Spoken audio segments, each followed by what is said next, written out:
안녕하십니까, 이진우입니다. 우리나라 경제는 수출로 먹고 산다고 해도 과한 얘기는 아닐 겁니다. 그래서 우리는 늘 다른 나라의 경제 상황을 잘 살펴야 하는데요. 다른 나라들의 상황이 좋아야 우리나라 기업들의 수출도 잘 되고, 그래야 우리나라 경제도 활기를 띠기 때문입니다. 그래서 오늘은 우리나라 바로 옆에 있는 두 나라, 일본과 중국의 최근 경제 상황을 집중적으로 살펴볼 건데요. 엔화 약세가 계속되고 있는 일본, 그리고 180조 원 규모의 특별 국채를 발행하는 중국의 상황을 짚어보면서 그게 우리나라 경제에는 어떤 영향을 미칠지 얘기해 보겠습니다. 6월 19일 월요일 손에 잡히는 경제 바로 시작합니다. 오늘은 날씨만큼이나 뜨거운 주제로 정리해 보겠습니다. 오늘은 언더스탠딩의 안승찬 기자, MBC의 양효걸 기자 두 분과 함께합니다. 어서 오세요. 안녕하세요. 자, 일본 얘기부터 들어보죠, 양효걸 기자님. 네. 엔화 가치가 계속 내려가고 있어서 네. 요즘 일본 여행 가려는 분들은 참 좋다. 네. 는 건데 네. 딱 그거 하나 좋고 우리한테는 다 안 좋은 소식인 것 같기는 해요. 상황이 어떻습니까? 맞습니다. 일본 원화에 대한 일본 웬화의 가치가 약 8년 만에 가장 낮은 수준으로 떨어졌습니다. 그래서 지금 원엔 환율이 이제 100엔당 한 900원을 살짝 넘었고요. 2015년 6월 이후에 가장 엔화의 가치가 낮은 상황입니다. 그래서 지난 4월 말까지만 해도 100엔당 1,000원 안팎을 왔다 갔다 했었는데 두 달 만에 100원가량 떨어진 거고요. 달러 엔 환율도 1달러당 140엔을 돌파해서 올라가는 추세를 계속해서 이제 보이고 있습니다. 그래서 지금 엔화를 이제 싼 값에 사두려는 수요 계속 크게 늘었는데 우리 4대 시중은행이 지난 한 달 판 엔화만 300억 엔, 그러니까 우리 돈으로 2,700억 원 정도 되거든요. 엔화 예금이 이렇게 늘어났다는 거죠? 그렇습니다. 엔화에 투자해서 좀 오르길 기대하겠다는 바로 그건 수요겠죠? 시세 차익을 노리겠다는 건데 4월보다도 73억 엔이 늘어난 거고요. 1년 전에 비하면 5배 가까이 증가했습니다.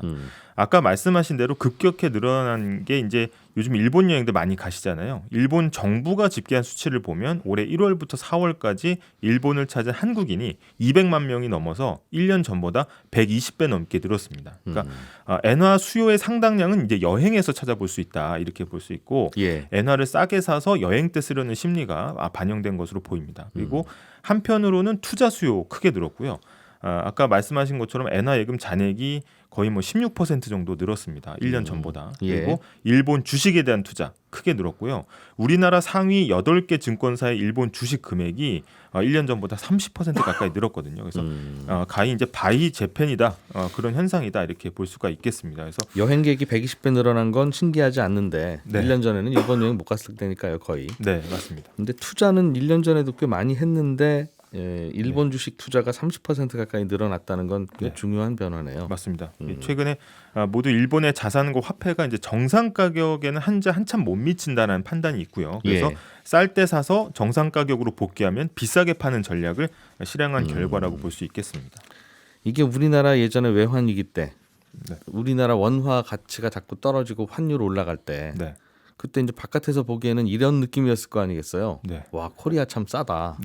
그래서 다들 사러 들어오기도 하고 맞습니다. 그래서 환율이 다시 안정적으로 되기도 하고 그랬었던 건데 요즘 엔화가 싸게 자꾸 보이기도 하고 싸지는 이유, 엔저 현상의 원인이 뭡니까? 일단 가장 먼저 지적할 수 있는 게 일본 중앙은행의 완화적 통화 정책 때문인데요. 최근 주춤하긴 했지만 사실 우리를 포함해서 대부분 국가에서 지난해 하반기부터 가파르게 기준금리를 올렸습니다. 지난주 금요일에 그런데 일본의 중앙은행은 대규모 금융 완화 정책을 유지하기로 결정을 했거든요. 현재 일본의 기준금리는 마이너스 0.1%인데 이를 유지하고 10년물 국채금리도 0% 수준으로 둔다는 겁니다. 아직도 제로금리네요. 네, 맞습니다. 그러니까 실질적 마이너스 금리가 계속 유지되고 있는 거고 표면적으로는 나라 안팎의 경제와 금융시장 불확실성이 매우 크다는 이유를 들고 있는데 하지만 이제 전문가들은 살짝 다르게 보고 있습니다. 이번에 일본이 아주 오랜만에 30년 장기 불황의 탈출의 기회를 얻었고 이걸 놓치지 않기 위해서 엔저를 활용한다는 시각이 많습니다. 그래서 무슨 말이에요? 이 증시도 1990년 3월 이후에 33년 만에 최고치를 찍었거든요. 그러니까 올해 1분기 성장률도 예상을 웃도는 성적을 거뒀습니다. 따라서 지금 엔화 약세를 업고 수출 기업의 실적을 밀어서 올리면 불황 탈출의 동력이 될 거라는 그런 판단인 거고요. 관광객도 많이 오게 하고 수출도 잘 되게 하자. 이 돈이 계속 돌게 만들겠다는 거고 일본의 돈이 잘 돌지 않는 이유 중에 하나가 많은 돈이 지금 안전자산에 묶여 있거든요. 그래서 현재 예금 자산에 묶여 있는 일본 국민들의 노후 자금 이것도 좀 증시로 끌어내겠다 이런 의도도 있습니다. 예. 그래야 돈이 묶이지 않고 기업에 다시 활발하게 투자가 될 거라는 계산인 거고요. 이 중립적인 위치에 있어야 되는 도쿄증권 거래소도 팔고 나서서 이 상장 기업들의 수익성을 좀 개선하겠다고 공공연히 나서고 있는 상황이거든요. 그러니까 시가총액이 그 기업의 순자산만큼도 안 되는 기업들은 네, 맞습니다. 이거 개선점 안 내놓으면 다 퇴출시킵니다. 네, 이 그런 저평가되고 발표를 있다라는 겁니다. 그래서 증권 거래소는 대부분 이제 거래를 중개하는데 이제 역할을 보이는데 예. 적극적인 역할을 하고 있는 거고, 게다가 최근 이제 미중 갈등으로 미국과 일본이 반도체 협력을 강화하면서 일본 내 반도체 투자가 늘고 있거든요. 네. 이런 상황에서 정부와 이제 금융 당국이 괜히 지금 금리 올려서 이런 좋은 흐름을 끊고 싶지 않다 이런 판단인 겁니다. 그렇군요.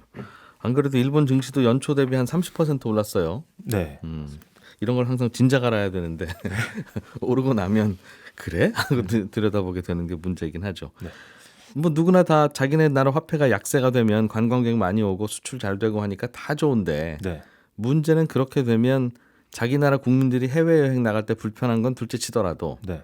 해외 수입품 가격이 올라가니까 물가가 올라가는 부작용이 있어서 노골적으로 이렇게는 못하는 거잖아요. 네. 그런데 일본은 물가 좀 차라리 올랐으면 좋겠다. 바로 그겁니다. 그런 심리군요. 예, 차라리 물가라도 좀 올라서 경제가 좀 활기를 좀 띄었으면 좋겠다. 그래서 자국민들의 어떤 수입 물가 상승은 어느 정도는 감수하더라도 경기를 부양하는 데 더 집중하겠다라는 뜻으로 보입니다. 오히려 반가워. 네. 이게 그럼 우리나라 입장에서 보면 모두에도 말씀드린 대로 일본 여행 가기는 좀 좋아졌는데 네. 그거 빼고 나면 일본과 경쟁하는 뭐 자동차 같은 경우는 무슨 도요타 차가 저렇게 싸게 나와 하는 그 상황을 목도하게 될 거고. 맞습니다. 엔화가 약세니까. 계속 약세가 장기화되면 그렇습니다. 그래서 아까 말씀하신 것처럼 일본 여행 편해지고 뭐 여행객 늘 수 있는데 또 한편으로 여행 수지 적자 폭이 커질 수 있고요. 경상 수지에 당연히 안 좋은 영향이 있을 수밖에 없습니다. 예. 이미 올해 1분기 여행 수지 적자가 2019년 이후 가장 크거든요. 그래서 이 서둘러 수출을 좀 정상 궤도로 올려 놓아야 하는 우리나라 입장에서는 악재고요. 아까 말씀하신 것 중에 이제 석유화학, 철강, 기계, 자동차 이런 업종이 엔저 영향권에 들고 있습니다. 그래서 한국 수출 상위 100대 품목 중에 일본하고 겹치는 게 55개 정도 되거든요.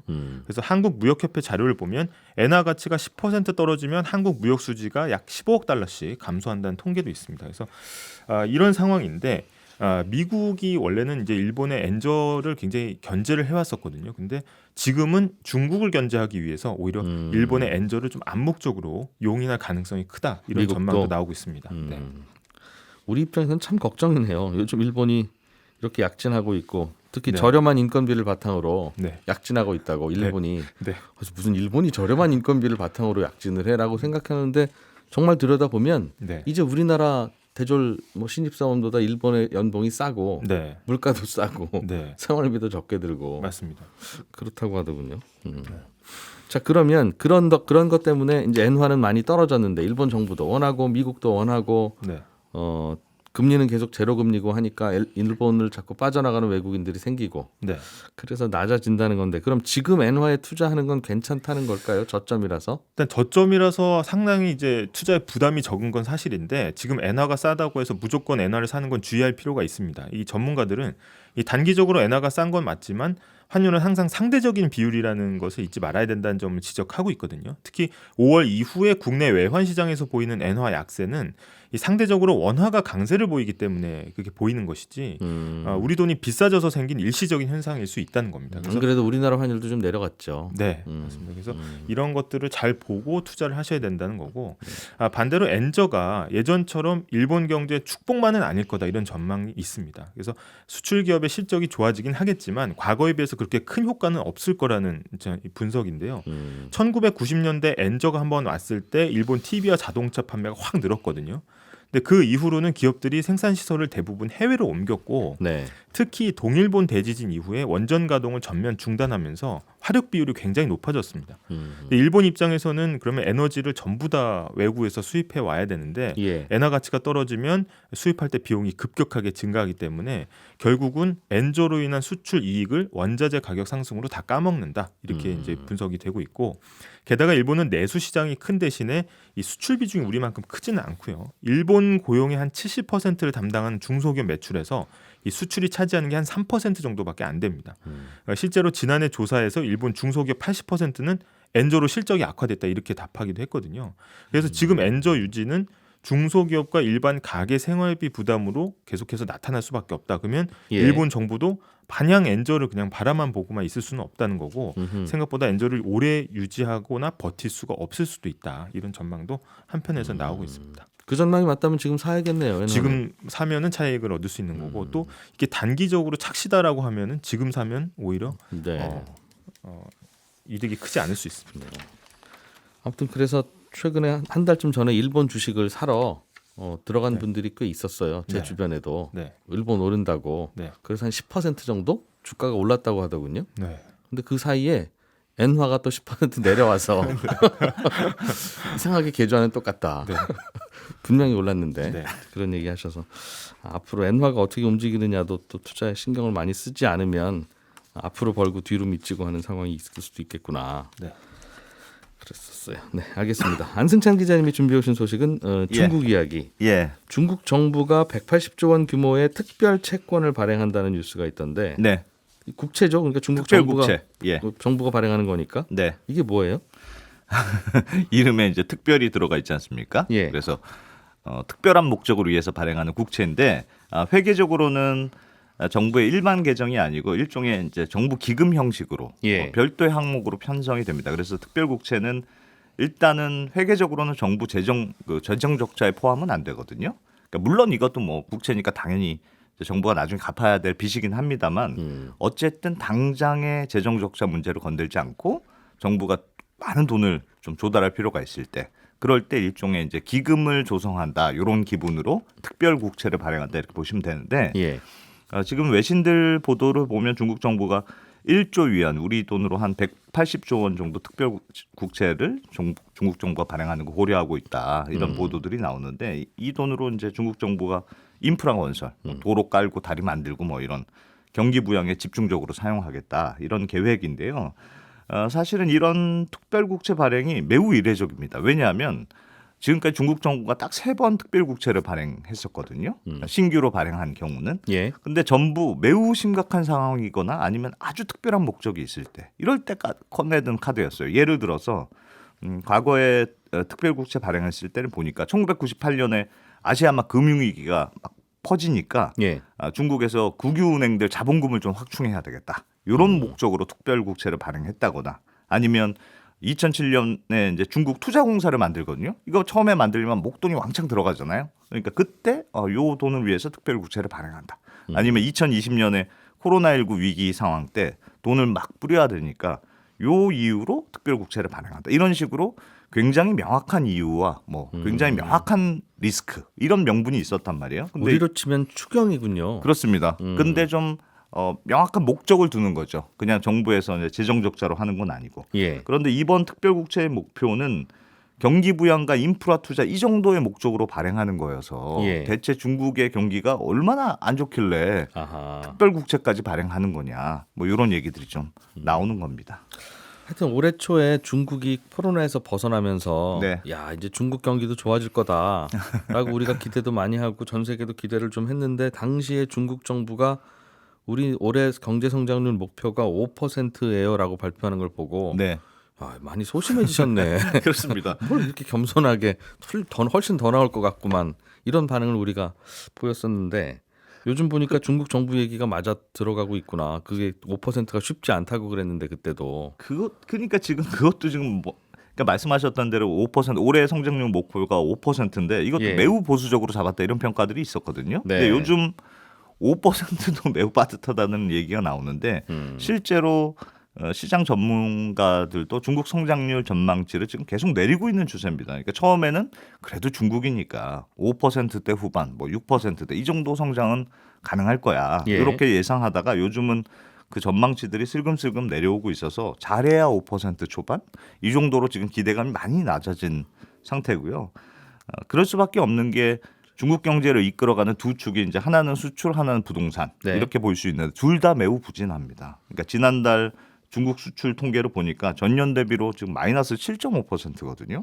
지금 뭐 계속 몇 달째 안 좋아지고 있고 보니까 수입도 지금 마이너스를 기록하고 있어요. 그러니까 중국이 수출도 안 되지만 내수 상황도 별로 안 좋다는 뜻이고 네. 또 수입이 마이너스라는 건 중간재 수입을 안 하고 있다는 뜻이잖아요. 그러니까 중국이 중간재 수입을 안 했다는 건 앞으로도 수출이 금방 좋아지긴 어렵다는 뜻이니까 미국이 괴롭히니까 그렇겠죠. 그렇습니다.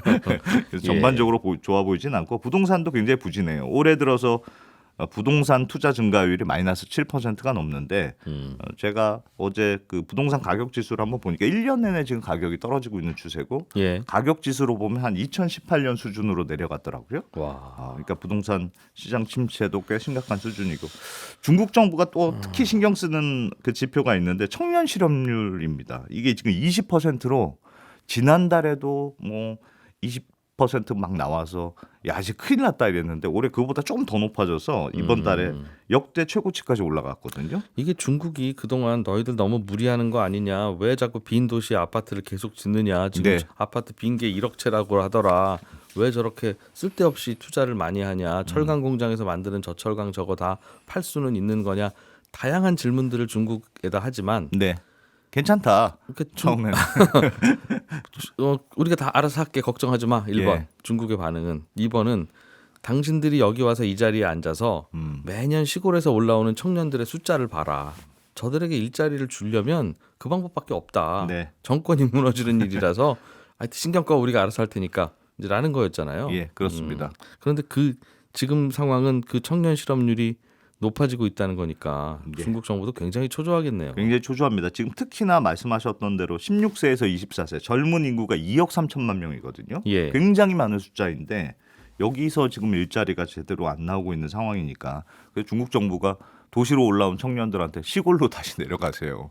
뭐 이런 캠페인까지 할 정도니까 뭐라도 좀 지금은 카드를 내놓긴 내놓아야 하는 그런 상황입니다. 그래서 억지로 부동산도 부양하고 이것저것 하다가 거품 터지면 또 한번 조였다가 네. 이거 조이면 청년 실업 늘어나고 예. 청년 실업 문제 해결하라고 하면 또 거품이 터지고 그런 상황이죠. 그렇습니다. 네. 아무튼 경기를 살려보는 쪽으로 중국 정부가 결정을 하고 발행한 게 이번 특별 국채일 텐데 예. 요거는 이제 풀리면 좀 도움은 될 거고 얼마나 도움 될지는 좀 봐야 될 거고 요거 말고도 또 그럼 중국 정부가 고민하고 있는 게 또 있을까요?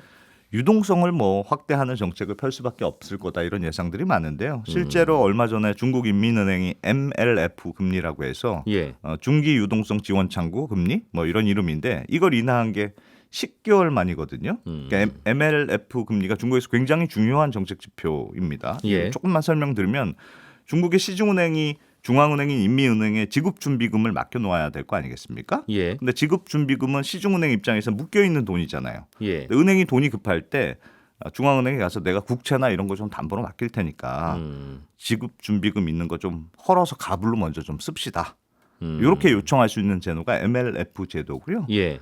이렇게 가불로 받을 때 이제 금리를 얼마로 할 거냐 이게 MLF 금리인데 이 금리를 낮췄다는 건 은행들이 괜히 채권 이런 거 많이 들고 있지 말고 팍팍 가불 받아가지고 돈 좀 많이 뿌리세요 예. 하는 조치라고 볼 수 있고 우리나라로 치면 이게 사실상 기준금리네요. 그렇습니다. 은행들도 필요하면 한국은행에 가서 돈 꼬아오고 그러니까. 네, 그래서 MLF 금리가 제일 중요하고 더 중국에선 더 영향이 있는 게 지급 준비율이거든요. 아, 이것도 낮췄군요. 네, 근데 이거 아직 낮추진 않았는데 인민은행이 3분기 중에 내릴 거다 이런 예상들이 많습니다. 그러면 은행들이 의무적으로 인민은행에 쌓아야 되는 돈 자체가 줄어드니까 그만큼 대출 여력이 생기지 않겠느냐 이런 예. 조치고 뭐 이런 거 말고도 부동산과 관련해서도 지금 일부 지방에서 부동산 투기 이제 규제한다고 2주택 투자 금지 이런 조치들이 있었거든요. 네. 이런 거 좀 다시 푼다든가 이런저런 부동산 규제도 앞으로 좀 더 푸는 쪽으로 중국 정부가 움직일 거다. 예. 이렇게 야. 예상이 많은 것 같습니다. 그러니까 정부도 갑자기 돈을 풀어야 되고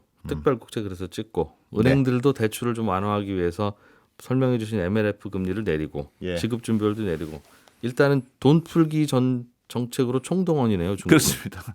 그렇습니다. 아, 발등에 불이 떨어졌구나. 네. 잘 들었습니다. 이게 또 우리한테 어떤 영향을 미칠지는 또 지켜보고 대부분 또 뒤늦게 알게 되겠죠. 우리는. 네. 자, 양형월 기자, 안승찬 기자 두 분 고생하셨고요. 저희는 광고 잠깐 듣고 저희가 준비한 친절한 경제로 이어갑니다. 예, 오늘은 청취자 이은정님께서 뉴스를 듣다 보니까 우리나라를 비롯한 대부분의 나라들이 물가 상승률 목표치를 2%로 정해두고 있던데 왜 하필 2%가 목표인 겁니까? 목표치를 4%나 다른 숫자로 잡으면 무슨 큰일이라도 납니까? 이런 질문을 보내주셨습니다. 우리나라 한국은행을 비롯한 전 세계의 모든 중앙은행들은 물가를 안정적으로 유지하는 게 목표인데요. 화성에 우주선을 쏘아 올리는 기술도 가진 게 우리 지구인들이지만 어떻게 하면 물가가 안정적으로 유지되나 그 방법에 대해서는 아직도 잘 모릅니다. 그래서 중앙은행들은 통화량을 좀 조절해 보면 되나? 아니면 환율을 안정적으로 만들면 물가가 안정될까? 그러면서 이렇게도 해보고 저렇게도 해보고 그래 왔었는데요. 마치 학생들 성적을 올리려면 문제집을 좋은 걸 사줘야 되나? 아니면 영양가 많은 음식을 잘 먹이면 되나? 이제 그런 고민을 하는 것과 비슷한 거죠. 그런데 요즘의 최신 학설은 그냥 물가 목표를 정해놓고 발표를 하고 무슨 수를 써서라도 저기에 맞춘다고 중앙은행이 선언을 하고 그냥 물가가 그 목표가 될 때까지 금리를 올리거나 하는 그게 최선이다. 다른 거는 없다. 이게 요즘의 최신 이론입니다. 마치 그냥 나는 평균 90점을 받고야 말겠다 이렇게 책상에 써붙이고 매일 그거 보면서 공부하게 하는 게 최선이라는 결론을 내린 것과 비슷한데요. 그렇게 물가 목표치를 공표해놓고 중앙은행이 그걸 맞추려고 노력을 길게 오랫동안 하다 보면 소비자들도 우리나라는 물가가 이 정도 오르는 게 일반적인가 보다, 이거보다 더 오르거나 덜 오르면 중앙은행이 알아서 나서서 조정을 하나 보다 하고 인식을 하게 되고, 그래서 월급을 올릴 때도 그만큼, 식당 메뉴의 가격을 올릴 때도 습관적 관습적으로 대충 그만큼만 올리게 되는 그런 효과가 있습니다. 그러니까 소비자들 마음속에 있는 우리나라는 물가가 1년에 이 정도 오르는 게 보통이지 하는 그 느낌이 자연스럽게 형성되면 실제로도 물가가 그렇게 된다. 그러니까 책상 앞에 90점 이렇게 써놓고 매일 보면서 공부하면 진짜 90점을 받게 된다. 뭐 그런 이론 또는 그런 기대 때문에 물가 목표제를 다들 시행하고 있는 겁니다. 그럼 그건 알겠는데 왜 2%냐, 4%나 5%는 왜 안 되냐? 그거는 나라마다 다릅니다. 우리나라를 비롯한 대부분의 선진국들은 성장률이 그 정도라서 물가 목표도 그 정도, 2% 정도로 맞추고 있지만 미국도 과거에는 4%가 물가 상승률 목표치다 이렇게 말했던 때도 있었고, 요즘도 베트남 같은 신흥국들은 물가 목표가 4%입니다. 그러니까 그 목표 숫자는 나라마다 다른 거죠. 예, 저는 내일 아침 8시 30분에 다시 찾아오겠습니다. 이진우였고요. 함께해 주신 여러분 고맙습니다.